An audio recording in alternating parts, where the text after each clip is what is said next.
My Dad, the Game Warden, by Sheridan Pickett, Mrs. Barron's class, 5th grade. My dad is the game warden for all of the mountains as far around as you can see. He works hard during hunting season and gets home late at night and leaves early in the morning.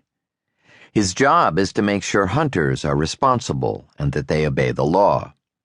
He can be a scary job, but he's good at it. We have lived in Saddle String for 3.5 years, and this is all he has done. Sometimes he saves animals from danger. My mom is home, but she works at a stable and at the library.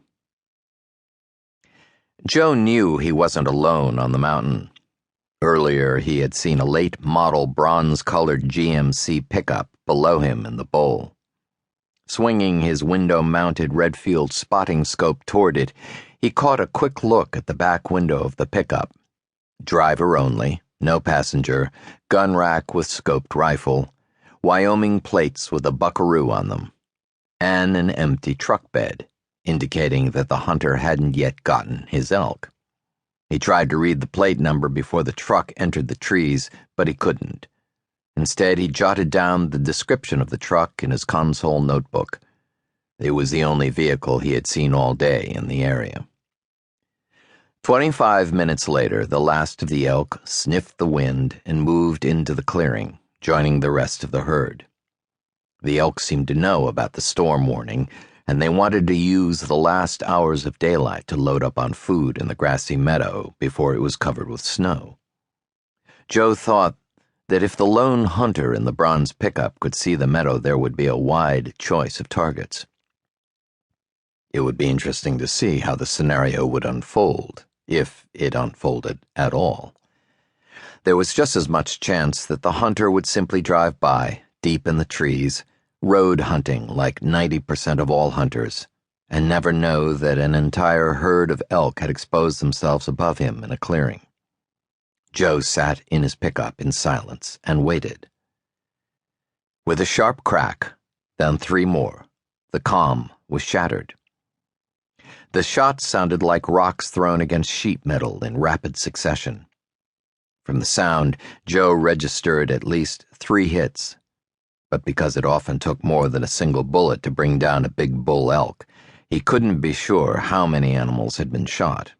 Maxine, his yellow Labrador, sprang up from where she had been sleeping on the pickup seat, as if she'd gotten an electric shock.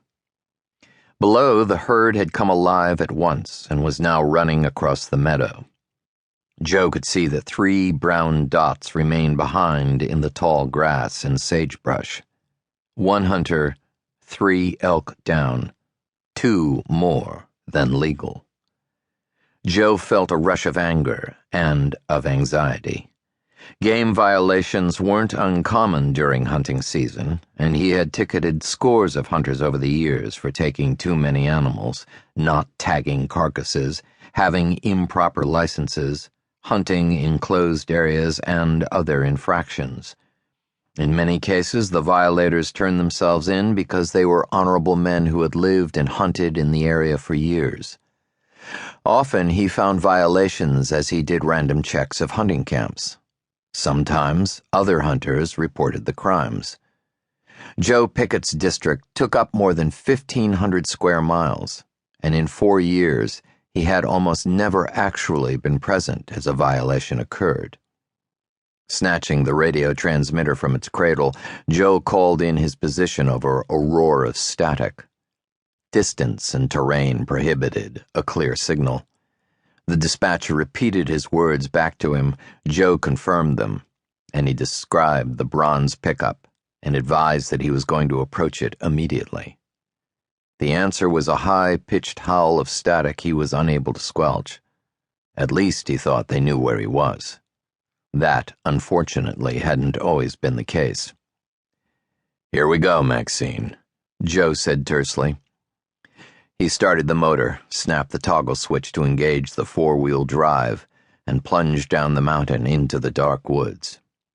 Despite the freezing air, he opened the windows so he could hear if there were more shots. His breath came in puffs of condensation that whipped out. To keep listening to this audiobook, I've left you a link in the description so you can do it, at no cost thanks to Audible's 30-day free trial.